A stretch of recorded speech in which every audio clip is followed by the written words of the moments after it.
So I thought I would do another get to know me, and this is these things that I always think, oh my god, I don't know if I'd ever watch people doing this, but then actually when I really get into it and realise a bit about people's lives, I find it a bit more like I can relate to people a bit more. So anyway, very quickly, I might break this into parts. So I'm a medium and a psychic, and for many, many years I worked basically doing both, and I didn't know kind of really where my path was ever going to be, other than I just wanted to do readings and events for people and try to help. And through those years I learned the hard way on doing things that I made lots of mistakes on, especially when it came to like advertising and like paying for adverts and stuff. And if that's kind of a video that you would like to see about the business side of things, then my god, have I made some mistakes and I have had some horror stories. So leave it in the comments if that's something you would like. But for me, I ended up working as a medium and psychic. For the first 2 years I did it for free because I wanted to learn where there was no pressure put on me.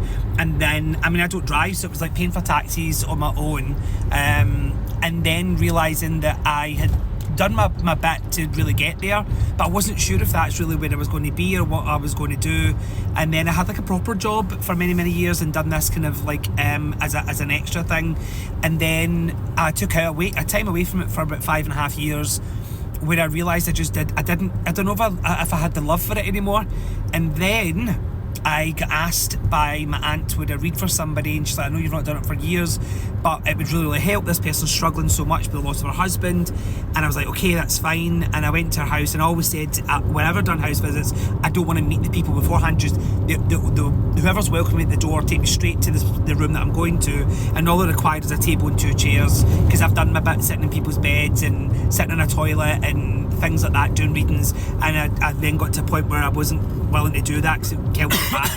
So it ended up I done my bit, and I done that reading that night, and I opened the door to Spirit, and Spirit were like, right, we'll be waiting, are you ready? And I was like, okay. And so the door opened, and I never closed it again. And then I was very fortunate that the kind of coming back to things exploded, and people had reached out and said, oh my god, where have you been? And I'd be so looking forward to coming back, and I thought you'd given it up for forever. And I really then started to do events where I would have me and 3 other mediums, and those other mediums I would just get them to do the floor alongside me. And I kind of think that, like, you know, I don't know how I managed it at £5 a ticket, and you know, you're going back maybe 15 years ago, and you're talking about £5 a ticket, and people were paying that, and they were having, you know, their drink at the venue, and they were having me, and I was paying these other 3 mediums doing the floor, and then they were all doing readings, and I don't like to do readings at events. And so I then realised I got to watch other people work and see what people really liked and what people didn't like, what the audiences responded to, how people would question, how mediums were lazy, how some of them were incredible, and their accuracy was phenomenal, and then other ones were just body language reading and asking tons and tons of questions. And I realised what I didn't want to be, and I was very work hard on myself. I then got to meet an incredible mentor, Mavis Patella, who single-handedly changed everything about the way that I worked. She said I had the jigsaw pieces, that she just showed me how to put them together one day when I was speaking to her, and she created George, the medium, I suppose, in a way that I never expected I was going to be. And so my evidence is what strives me, whether it be through my teaching of students or whether it be events or private readings. My evidence has to be factual information that is about the person in the spirit world and what they want to convey. So the evidence is the proof of eternal life by the information that's provided, but information that I should never ever know. And it's not arrangements that you make with your loved ones.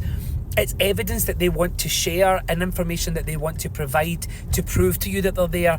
And it's not always about how people die. That's what people seem to be very confused with, is they think it's all to do with death and how they died, where actually it's more focused on the life that they lived and the secret things that you would have shared with them, your unique memories and your evidential information that makes a person a person. And so that's what brought me to, I suppose, where I am now, and striving for that evidence. I don't do any psychic readings anymore, and it's all just evidential information from spirit. So yeah, that's really where I'm at. So that's part of where I'm at. If you want a part 2, let me know.